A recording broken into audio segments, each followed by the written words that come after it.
Un nouvel investissement de 3 millions d'euros à l'Institut national de la recherche agronomique à Dijon. L'INRA a inauguré aujourd'hui l'extension de 2 plateformes de recherche. L'une concerne la perception sensorielle des aliments et l'autre le patrimoine génétique des sols. Explication de Sylvain Bouillot et Christophe Gaillard. Dans les sous-sols de l'INRA se cachent de véritables trésors pour les scientifiques. Ici, près de 14 000 échantillons de sols provenant de toute la France sont soigneusement stockés. Des échantillons analysés par l'équipe de la plateforme Génosol pour en extraire le profil génétique. Il y a des billes de 100 micromètres de diamètre, de 2 mm de diamètre, il y a des grosses de 4 mm. Elle a rajouté du sol et elle a rajouté un produit qui va permettre d'éclater les cellules. Après broyage, les techniciens séquencent l'ADN de chaque prélèvement de terre.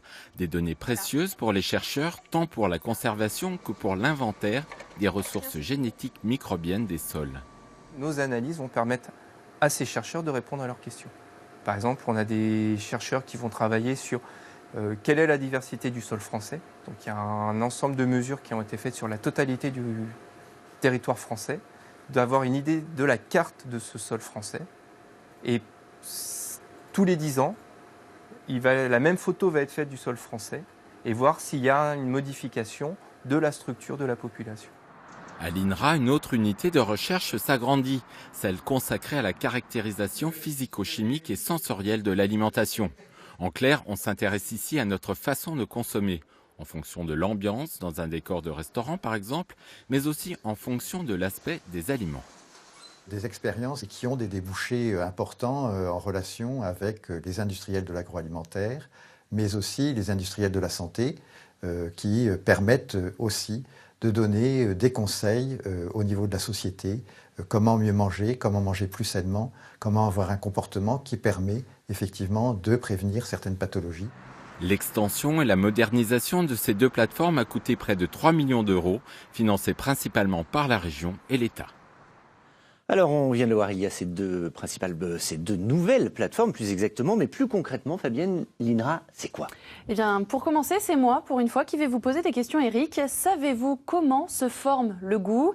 Pourquoi une odeur ouvre parfois l'appétit? Ou encore, pourquoi certains préfèrent le sucré au salé ou l'inverse? Eh bien voilà, l'INRA, c'est ça, c'est l'Institut national de recherche agronomique qui répond à toutes ces questions. Il est l'un des 17 centres de recherche de France avec 3 domaines de compétences qui convergent ici à Dijon, les sciences du goût et de l'alimentation, l'agroécologie et l'analyse socio-économique du développement durable. Au total, cela représente 750 personnes qui travaillent sur ces thèses. Il y a des chercheurs du CNRS, des doctorants de l'Université de Bourgogne et des praticiens hospitaliers du CHU. Leur travail représente à ce jour 48 licences et brevets déposés, 280 publications scientifiques par an et 70 ans d'avancée dans le domaine de la recherche agroalimentaire. Merci Fabienne. Ils sont